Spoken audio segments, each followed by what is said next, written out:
Bonjour. Aujourd'hui, encore une fois, un cours pour les cinquièmes, mais j'invite les troisièmes à aller jeter un œil pour leur brevet, parce que mine de rien, ça peut tomber aussi. D'accord? Donc un cours là très rapide. Chimie analytique, c'est-à-dire euh, je vais vous montrer un test. En fait, la chimie analytique, juste je résume, on utilise la chimie analytique quand, par exemple, on ne sait pas quel produit on peut avoir. Donc, on va analyser ce produit pour savoir ce que c'est. Donc, quelques techniques qu'on voit au collège et qui, en fin de compte, on s'en sert très longuement après. Hein.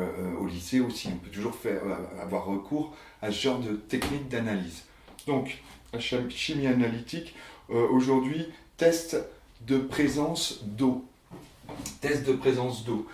C'est-à-dire, on se pose la question, dans un solide, dans un liquide, euh, est-ce qu'on a de l'eau? Alors l'eau, c'est quand même, c'est un corps pur, hein, l'eau, sa molécule, sa formule chimique de molécule, c'est H2O.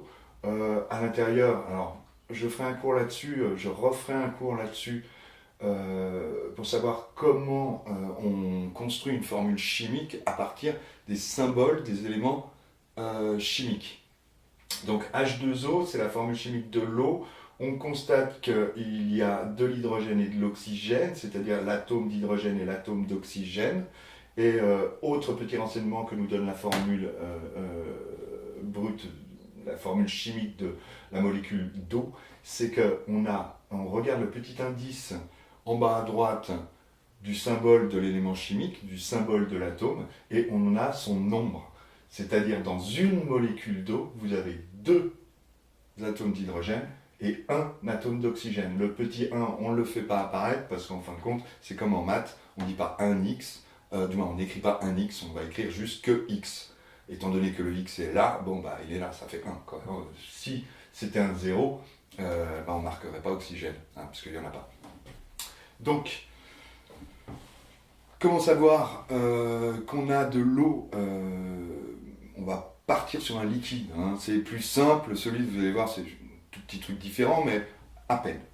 Donc on se pose la question de savoir si dans un liquide, dans une matière liquide, on a de l'eau, on a la présence d'eau. Alors il y a un système tout bête.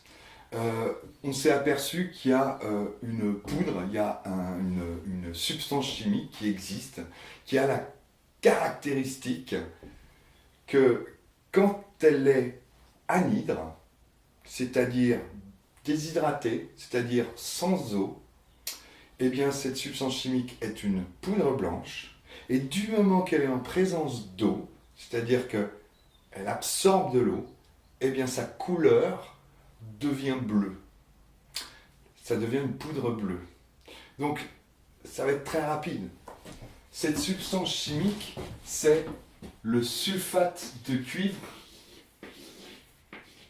anhydre. Alors, ça, c'est le sulfate de cuivre. Sulfate de cuivre, c'est deux ions. En fait, ça pourrait s'écrire aussi, ça c'est pour les troisièmes, Cu2+,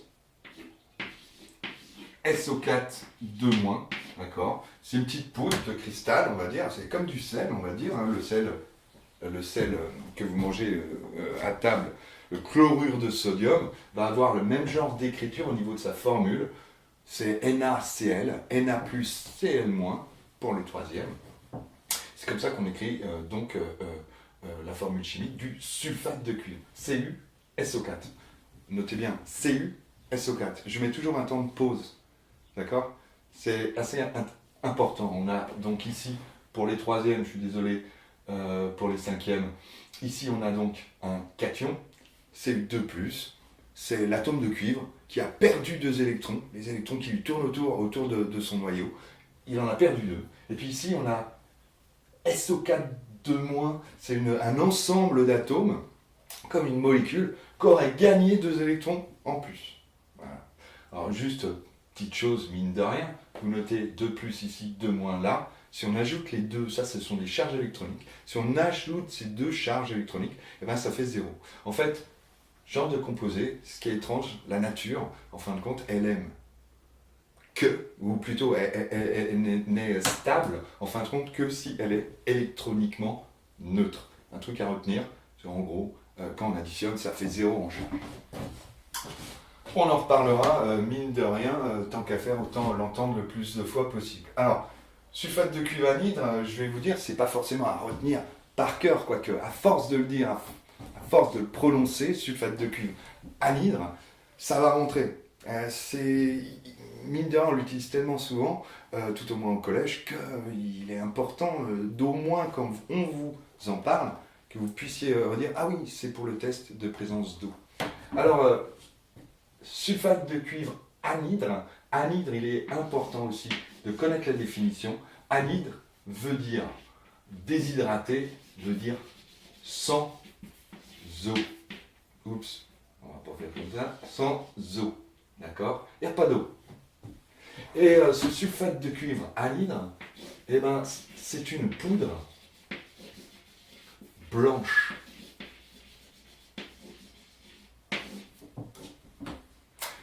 Cette poudre blanche, sa caractéristique, c'est si on lui ajoute de l'eau, si elle est en contact avec l'eau, si elle absorbe de l'eau, eh bien elle s'hydrate. D'accord? Ici, c'est déshydraté. Anhydre veut dire sans eau, déshydraté. Et si on lui amène de l'eau, eh bien elle va s'hydrater et devenir du sulfate de cuivre, toujours, hein, ça ne change pas. Hydraté. Et ceci est une poudre bleue. Et c'est un bleu très caractéristique. C'est un bleu électrique un peu.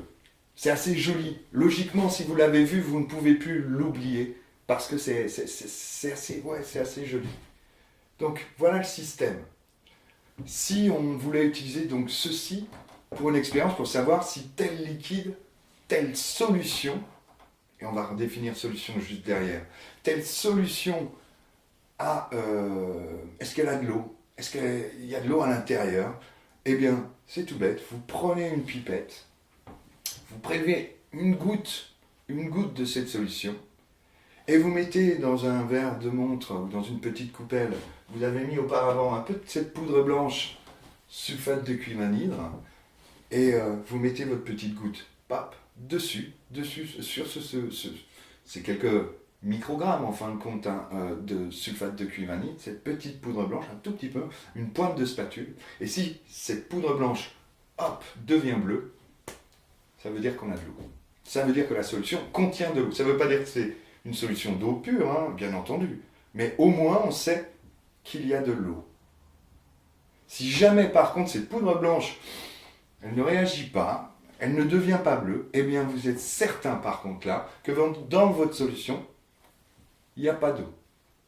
Alors l'exemple le plus classique, c'est si vous prenez par exemple de l'eau de mer. De l'eau de mer, c'est une solution, alors, une solution aqueuse, une solution, on le sait, il y a de l'eau, il y a du sel, il y a plein d'autres choses. Eh bien, si vous prenez une goutte de cette eau de mer et que vous le mettez sur cette poudre blanche, sulfate de cuivre anhydre, eh bien, cette poudre blanche devient du sulfate de cuivre hydraté. D'accord? Donc, hop, dans l'eau de mer, navré de vous l'apprendre, il y a de l'eau. Donc, l'eau de mer mouille. D'accord? Donc, maintenant, si vous prenez une autre solution, allez, prenons une solution, de l'huile que vous pouvez trouver dans n'importe quel magasin, de l'huile alimentaire, huile d'arachide, pourquoi pas.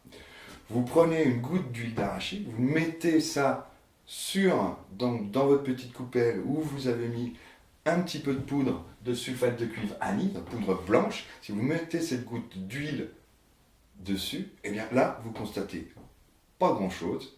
La poudre blanche reste blanche. Et donc, on peut même dire, elle n'est pas mouillée, mine de rien. D'accord? Liquide ne veut pas dire qu'un liquide ne mouille pas forcément. Mouiller, c'est relatif à l'eau. Hein. D'accord? Alors voilà, c'est tout, hein. En gros, ce qu'il y a à savoir, peut-être juste pour rappel, on va redéfinir juste ce qu'est une solution. Hein. Une solution, et ça sera intéressant juste pour le cours après. Une solution, c'est...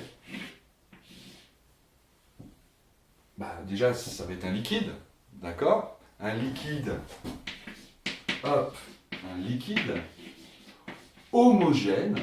Alors, je vous invite à aller voir les différences entre homogène et hétérogène. Alors, je vous le rappelle, liquide homogène, ça veut dire que partout où on regarde, c'est la même chose. Homogène et uniforme, c'est à peu près pareil. Donc, liquide homogène, où on a un solvant, plus, le solvant c'est le liquide qui a le plus en abondance, plus un soluté. Un soluté qui peut être le sel, le sucre, un soluté qu'on met comme ça, qu'on met dedans, le soluté, et par exemple le sel et le sucre, on va le dissoudre en agitant. On en a déjà parlé.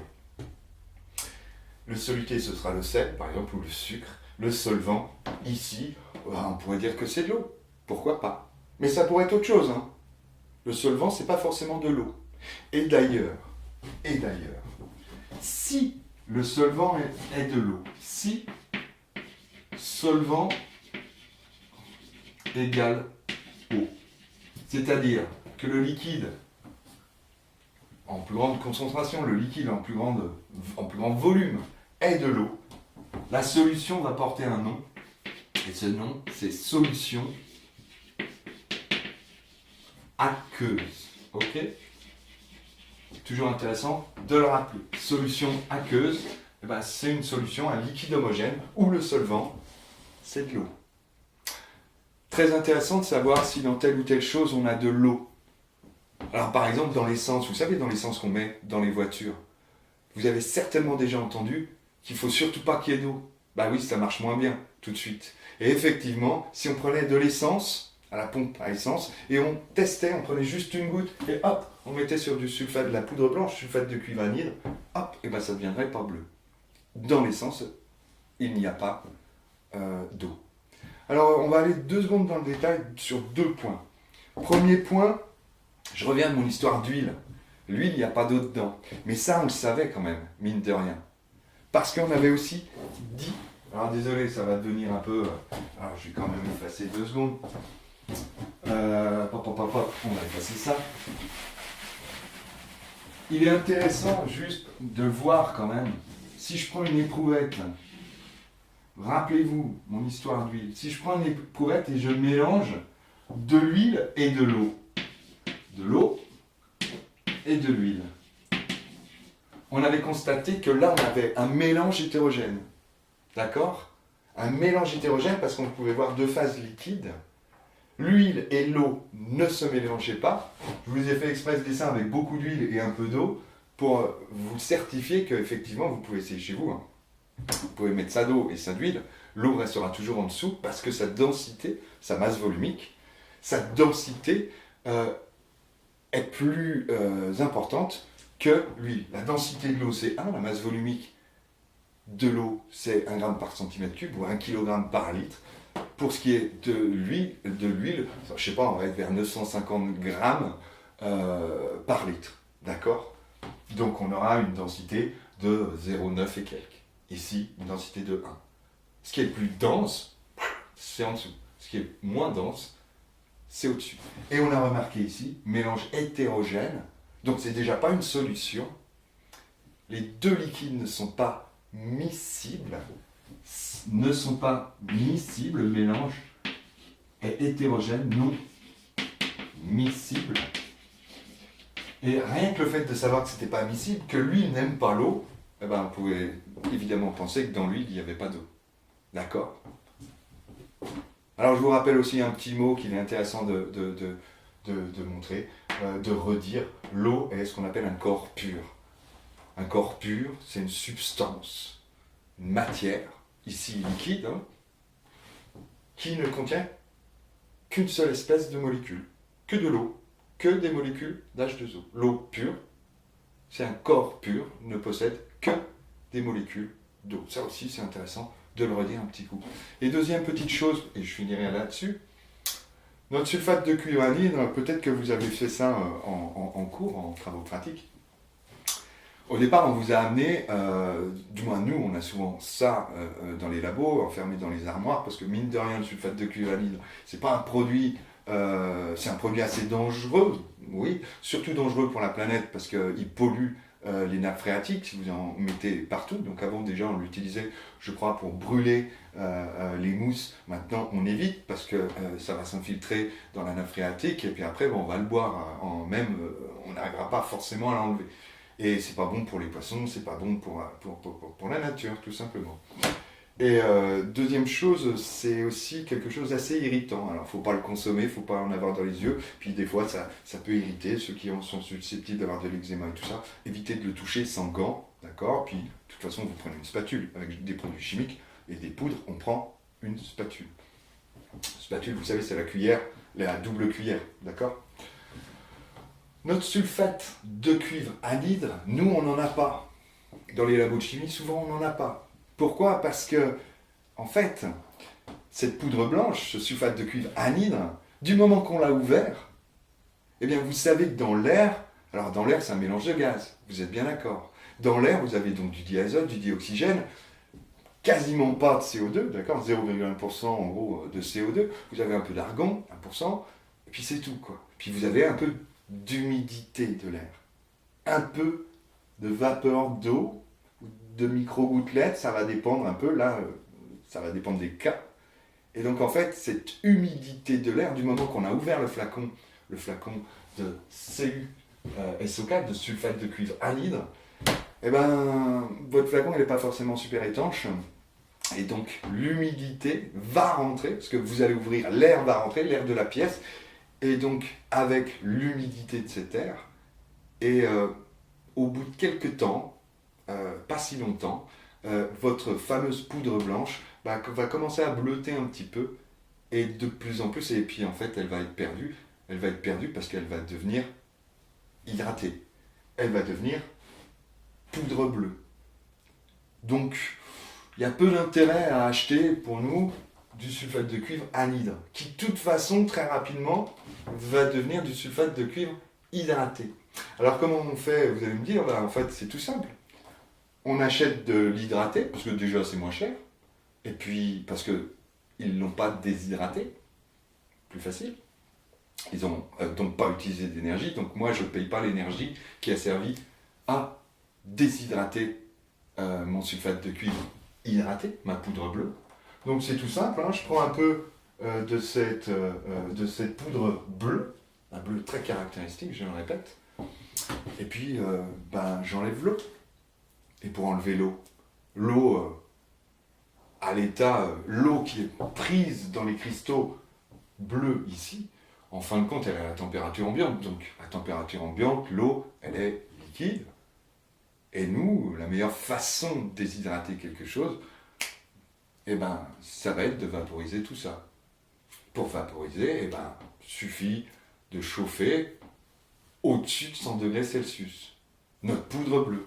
Et là, les molécules d'eau prises dans le sulfate de cuivre hydraté vont passer à l'état vapeur et vont partir dans l'air.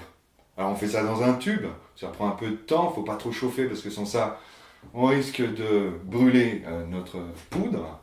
Donc si on se met juste un peu au-dessus de 100 degrés Celsius et qu'on attend suffisamment pour que le tube